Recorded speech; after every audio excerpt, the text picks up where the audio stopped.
Ecclesiastes chapter 1. We read, "The words of the teacher, the son of David, king in Jerusalem. Vanity of vanities, says the teacher. Vanity of vanities, all is vanity. What do people gain from all the toil at which they toil under the sun? Generation goes and a generation comes, but the earth remains forever. The sun rises and the sun goes down, and hurries to the place where it rises. The wind blows to the south and goes around to the north. Round and round goes the wind, and on its circuits the wind returns. All streams run to the sea, but the sea is not full. To the place where the streams flow, there they continue to flow. All things are wearisome, more than one can express. The eye is not satisfied with seeing, or the ear filled with hearing. What has been is what will be, and what has been done is what will be done. There is nothing new under the sun. Is there a thing of which it is said, 'See, this is new'? It has already been done in the ages before us. The people of long ago are not remembered, nor will there be any remembrance of people yet to come by those who come after them." May the Lord bless this reading of His Word. Life is the message of Ecclesiastes. Life is without profit. It is absurd. This lies at the heart of this biblical book. The book is written from the point of view of a king who devoted himself to discerning the meaning of life in all matters. He surpassed all before him in achievement and in wisdom, and in all of his searching and toil he found that there was nothing to be gained under the sun.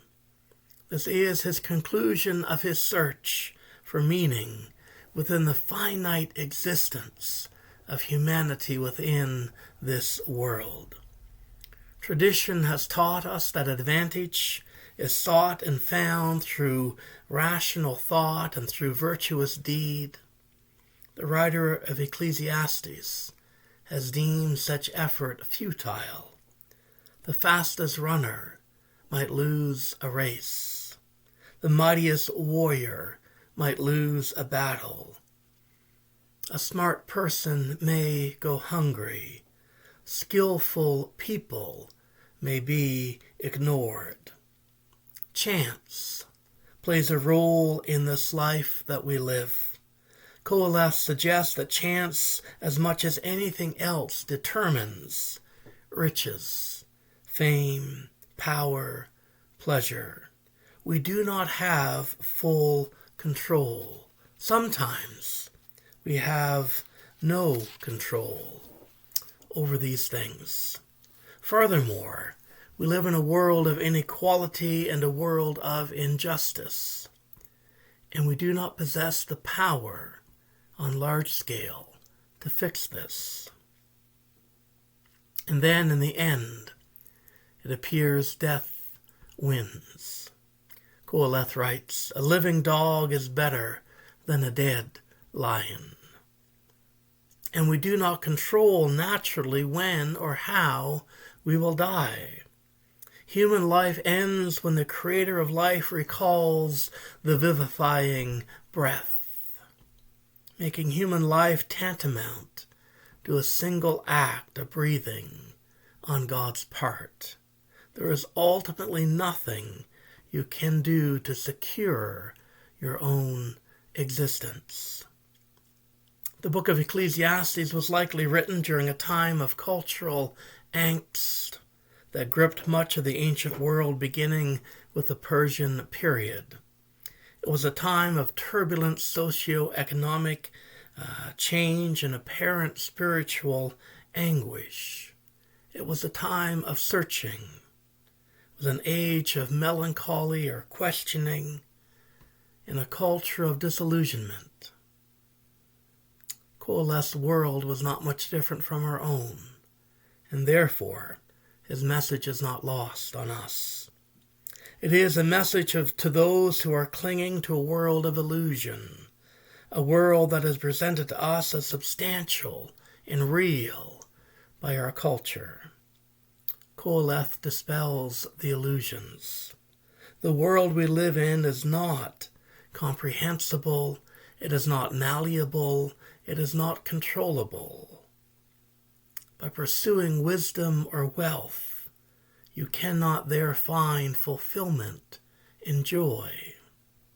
Ecclesiastes is also a message for those who understand this and are looking for a different way of thinking, and a different way of being, a different way of living, who are seeking to replace illusion with truth. And Coalesced says to such people, understand this: God exists. The world in which we live comes from God's hand and comes to us as gift. Our lives are gift, offered for a short period of time. Embrace life for what it is, rather than what you would like it to be or what you would like to get out of it. Live your life before God as gift, revering and loving the giver. This is the pathway in which joy lies in this life. This is the way of telos, of purpose. Also, an interesting note about the Bible's wisdom literature is that it is ahistorical, strikingly absent from Proverbs, Job, Ecclesiastes, are the great themes of biblical history, such as the Exodus, covenant, the conquest of land, God's role as deliverer, as lawgiver. These are scarcely, if at all, mentioned. What is being dealt with is life in the day-to-day. This is a theology from below. It focuses on the moral dimensions of life, here and now, in the day-to-day, beyond or outside of the covenant community and Levitical worship. Toward the end of Coalesced's argument, advice is given, and it's that of carpe diem, seize the day. Live your life as gift, recognizing the giver. Coalesced, a teacher, a preacher, one who speaks in the assembly, and his message is that outside of God, there is nothing but hebel, vanity, vapor, breath, mist, fleeting delusion. We find in Ecclesiastes that this vanity is not caused simply by the fact that reality is brief, short-lived, but also the elusive nature of reality. It resists our attempts to capture it, to contain it, to grasp it, or again, to control it. This is true both on the level of understanding and of action. So this makes life outside of the giver, outside of God, absurd or vain. The cycles of nature are screaming this message. You live, you exert a lot of energy, but nothing new happens, and then you cease to exist here. And after your life ceases to exist here, the next generation will not even know that you lived.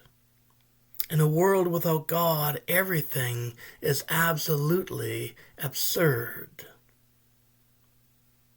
This is not an academic observation made from a distance. It is a cry, perhaps a shout, of a desperate man at the end of his rope, speaking from his experience under the sun. Life without God is void of purpose. It is absurd. Recognize your life as gift.